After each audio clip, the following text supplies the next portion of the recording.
كلمات الله التامات من غضبه وعقابه ومن شر عباده ومن همزات الشياطين وأن يحضرون.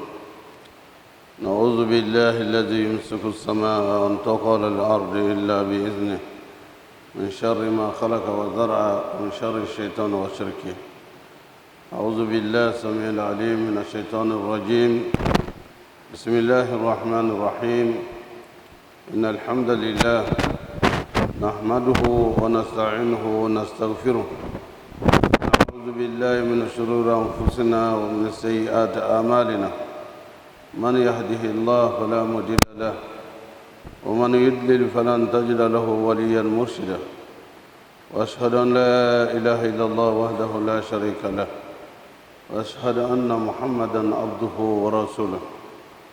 اللهم صل وسلم على المبعوث رحمة للعالمين محمد بن عبد الله وعلى آله وصحبه وسلم. Allah subhanahu wa ta'ala nous dit dans le Saint-Coran, Bismillahir Rahmanir Rahim, wa zakir fa inna dhikra tanfa'ul mu'minin. Rappelez car le rappel est utile aux croyants sincères. Chers frères et sœurs, nous analysons toujours l'après-Ramadan. Le Ramadan, qui est le meilleur mois de l'année, nous permet, n'est-ce pas, de jeûner et d'apprendre une nouvelle façon de vivre, une vie qui doit être conforme aux enseignements du prophète Mohammed sallallahu alayhi wa sallam. Nous avons appris et nous avons dit, le jeûne du Ramadan vous est prescrit comme il a été prescrit à ceux d'avant vous, afin que vous atteigniez la piété, afin que vous soyez pieux. La piété est une vertu extrêmement importante. C'est la crainte révérentielle d'Allah, avoir peur de Dieu. On le dit et on l'entend très souvent, quand quelqu'un veut faire quelque chose, on lui dit, il faut craindre Allah. On dit, ne fais pas ça, crains Allah, car c'est lui le juge suprême et c'est vers lui que nous allons tous retourner. Le jeûne nous a donc permis de renforcer nos capacités de patience et d'endurance. Et le jeûne nous a permis d'augmenter nos capacités à résister aux différents vicissitudes de la vie et de résister face à l'ennemi qui est le Satan, mais également les alliés du Satan. Face à l'accumulation des difficultés et leur prolongation, seule la patience, l'endurance et la persévérance peut nous permettre de faire face aux difficultés des 11 mois de l'année. Ces difficultés, ces épreuves sont nombreuses. Elles sont d'ordre social, d'ordre économique, d'ordre culturel et de différentes natures. Les épreuves qui s'abattent sur les hommes d'une façon générale sont inéluctables dans la vie. Les épreuves sont courantes dans la vie.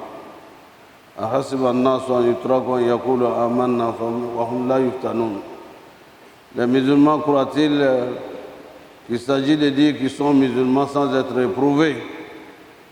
En effet, nous avons éprouvé ceux d'avant vous. Et c'est à la partie des épreuves que nous savons qui est sincère dans la foi et qui ne l'est pas. C'est cette citadelle de la foi que construit le jeûne du mois de Ramadan, contribue à construire cette citadelle en nous par l'acquisition d'une foi nouvelle qui nous permet de résister aux différentes épreuves de la vie. Le mot, c'est bien ça.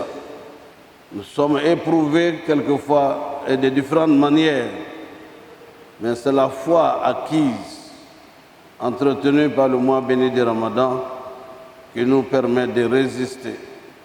Allah subhanahu wa ta'ala nous le dit, وَلَنَبْلُوَنَّكُمْ حَتَّى نَعْلَمَ الْمُجَاهِدِينَ مِنْكُمْ وَالصَّابِرِينَ وَنَبْلُوَ أَخْبَارَكُمْ.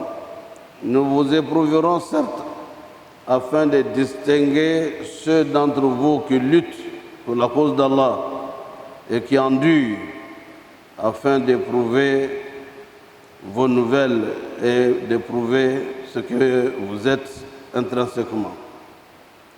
En effet, chers frères et sœurs, le Seigneur demande, nous dit, si vous êtes constants, si vous craignez Allah, voilà vraiment des dispositions nécessaires pour entreprendre la vie de ce bas monde.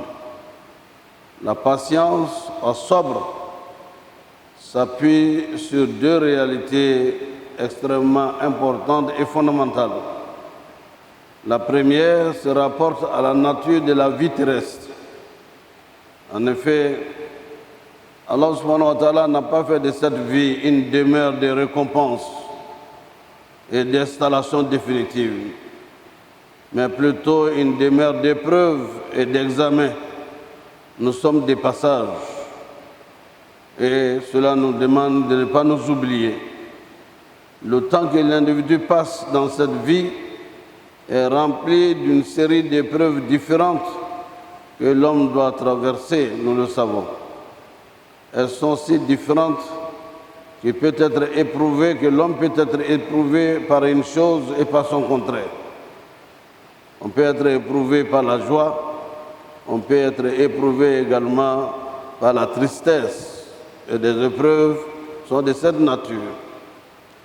Le messager, le prophète Suleiman, Salomon, alayhi salam wa la nabina afdal salatu wa salam, qui connaissait bien la nature de la vie pour en avoir reçu un immense pouvoir, a dit: c'est un effet de la grâce de mon Seigneur qui veut m'éprouver.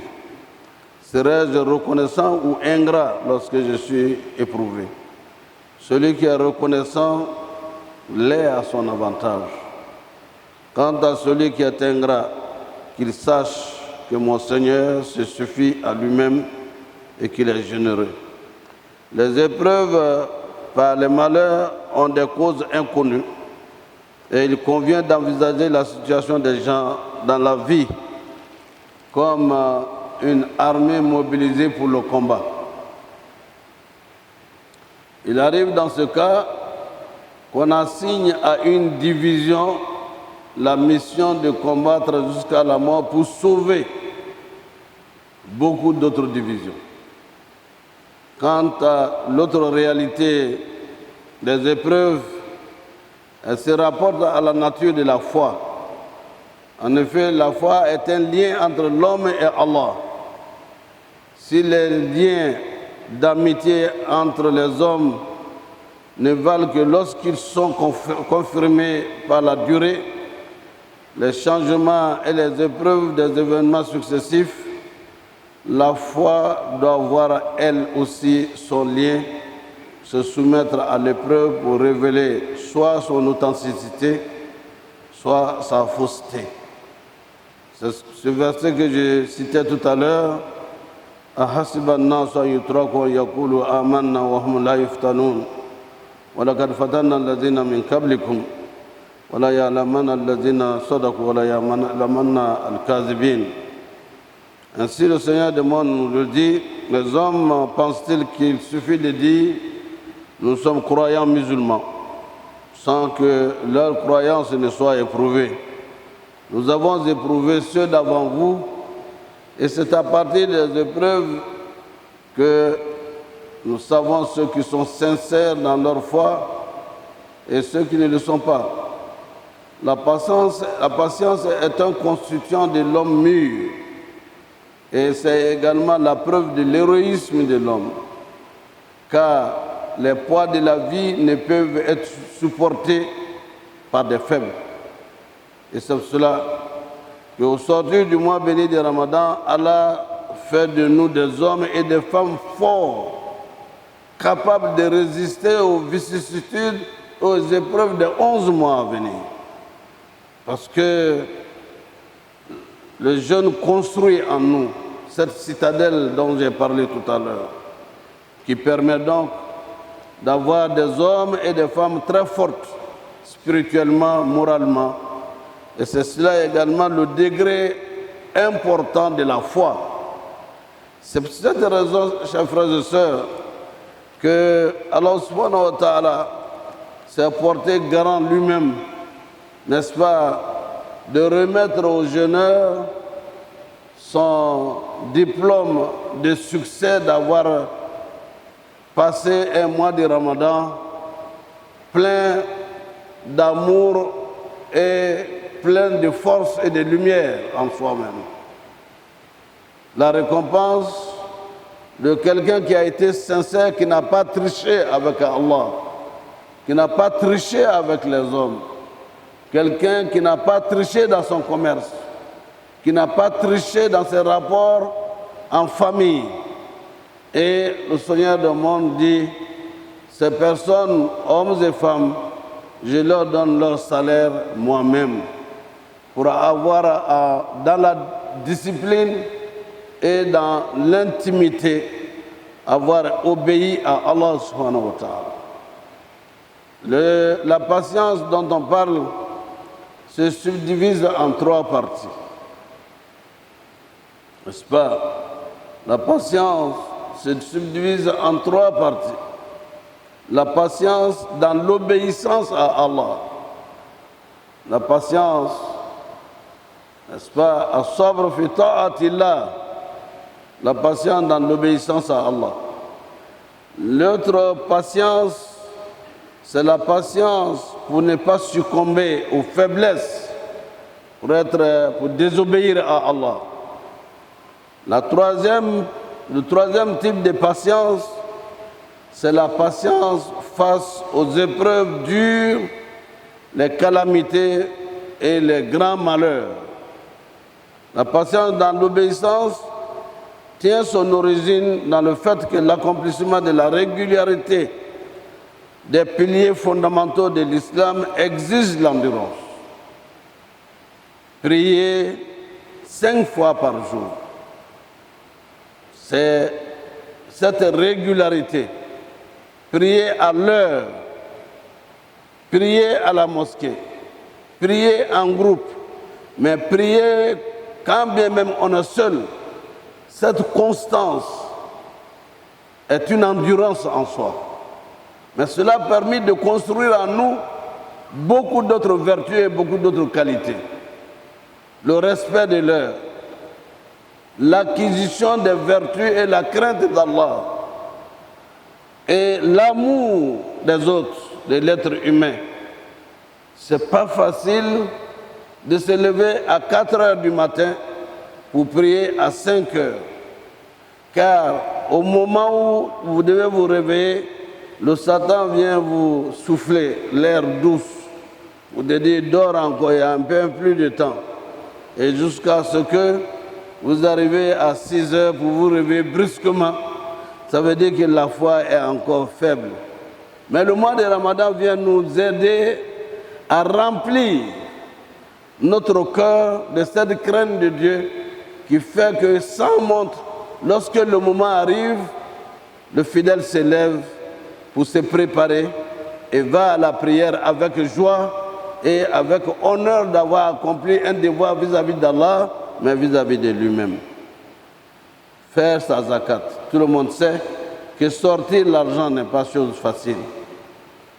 Mais dire j'ai 1 milliard, je vais faire la zakat, peut paraître facile.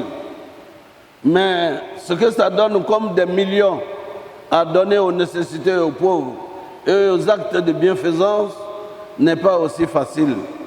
Comme celui qui a 1 million qu'on lui dit d'enlever 25 000 francs comme zakat pour donner à la mosquée ou bien pour une cause noble, ça peut paraître banal, mais ce n'est pas aussi facile que ça, chers frères et sœurs.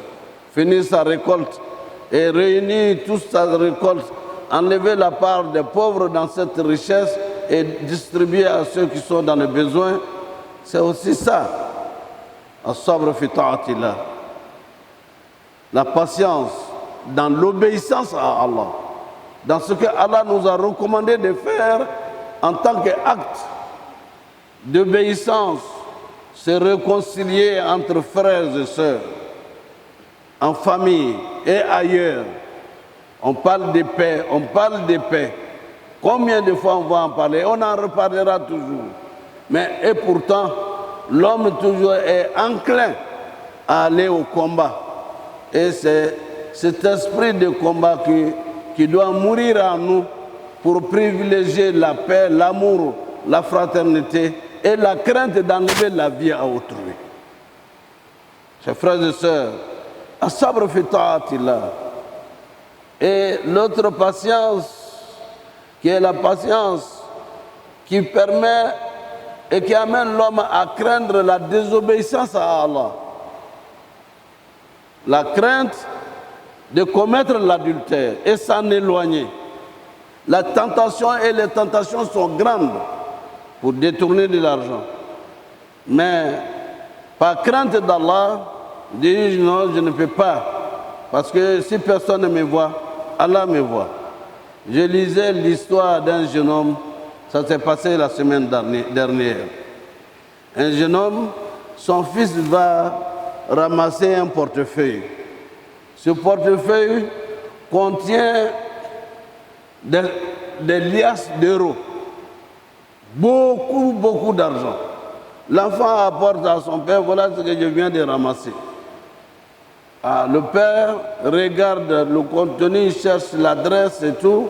Il demande à son ami, mon fils vient de ramasser, l'ami dit, vous avez aujourd'hui, Allah vous a donné beaucoup, dit Allah ne nous a pas donné. Cet argent appartient à quelqu'un, il faut que je cherche le propriétaire. Et il va demander encore à un autre comment l'aider pour qu'il puisse trouver. Bref, il est allé voir un ami aussi qui craint Allah subhanahu wa ta'ala, qui est un corps habillé. Il cherche et il trouve un nom et il relève que la personne qui a perdu son portefeuille se trouve dans le quartier. Et ils s'en vont le voir pour lui demander, c'est toi qui as tel nom? Et si tu as quelque chose que tu as perdu, il dit, je suis là, vous voyez dans quel état je suis, j'ai perdu et mon argent, mon billet d'avion et plein d'autres choses.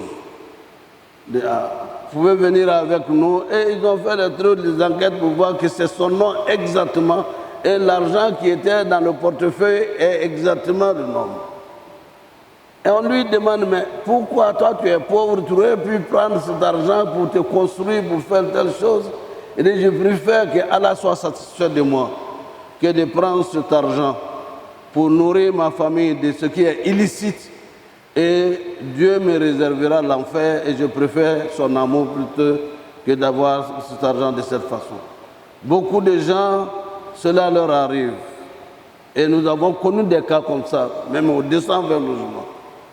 Et après, même ce dernier-là, le propriétaire de l'argent veut lui donner de l'argent, il dit non, je préfère continuer mon travail, avoir de l'argent, plutôt d'être récompensé par ce que j'ai fait. Allah va me récompenser. Chers frères et sœurs, c'est ça la patience devant les épreuves dures. Et il y en a des cas également d'épreuves difficiles par rapport à la fornication et par rapport à d'autres choses. Qu'Allah nous donne la force et la foi pour surmonter toutes les épreuves difficiles auxquelles chacun de nous est confronté. En effet, la troisième partie de la patience, c'est la patience, n'est-ce pas, face aux calamités et aux grands malheurs. Et ça, Allah subhanahu wa ta'ala nous le dit dans le Saint-Coran. وَلَا نَبْلُوَنَّكُمْ بِشَيْءٍ مِنَ الْخَوْفِ وَالْجُوعِ وَالنَّقْصِ مِنَ الْأَمْوَالِ وَالْأَنفُسِ وَالثَّمَرَاتِ وَبَشِّرِ الصَّابِرِينَ الذين إذا أصابتهم مصيبة قالوا إنا لله وإنا إليه راجعون. En effet, le Seigneur des mondes nous dit ici, nous vous éprouverons par un peu de crainte, de la faim, la peur, par des pertes de biens et d'honneur et de récoltes. Le Seigneur des mondes dit, annonce la bonne nouvelle à ceux qui sont patients dans les épreuves difficiles, dans les épreuves où on perd des personnes. Au lieu de se jeter par terre pour se rouler, qu'est-ce que la famille va devenir? Avant que cette personne ne soit, est-ce que Dieu n'était pas là? La famille ne vivait pas. Autant pour ceux qui perdent des enfants, des êtres chers, et qui perdent des richesses, mais qui finissent par craindre d'Allah, inna lillahi wa inna ilayhi raji'un. C'est la marque des grands hommes de résister ainsi et de s'en remettre à Allah. Celui qui se remet à Allah dans toute épreuve, Allah subhanahu wa ta'ala le rehausse, lui réserve le paradis des vertus serviteurs qui, n'est-ce pas, lorsque quelque chose leur arrive, ils ne courent pas dans tous les sens.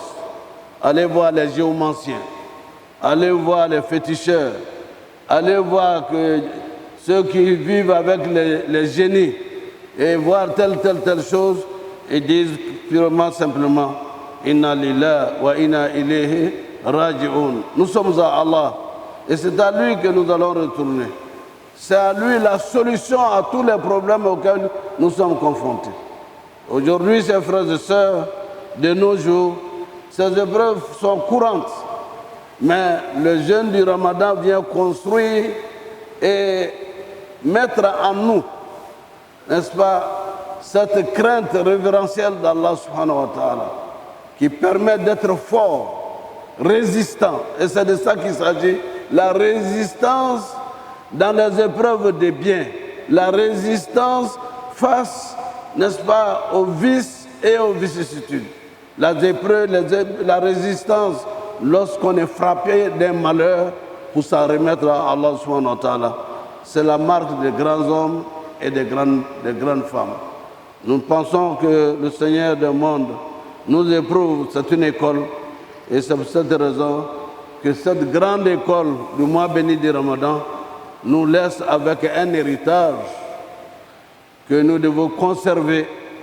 Lorsque nous sommes en face de quelque chose, rappelons-nous que nous étions dans le mois béni du Ramadan, et pendant le mois béni du Ramadan, je me suis abstenu et je dois m'abstenir de désobéir à Allah, quel que soit le degré de la tentation, quelle que soit la situation à laquelle nous sommes confrontés. Qu'Allah nous guide dans le droit chemin, qu'il nous aide à être patients, endurants et persévérants. C'est ce que le Seigneur demande, nous dit, Bismillahirrahmanirrahim, wa al-asr inna al-insana la fi khusr illa alladhina amanu wa amilu salihat wa tawasaw bil haqq wa tawasaw bis sabr. أقول قولي هذا واستغفر الله لي ولكم ولسائر المسلمين من كل ذنب فاستغفروه إنه هو الغفور الرحيم.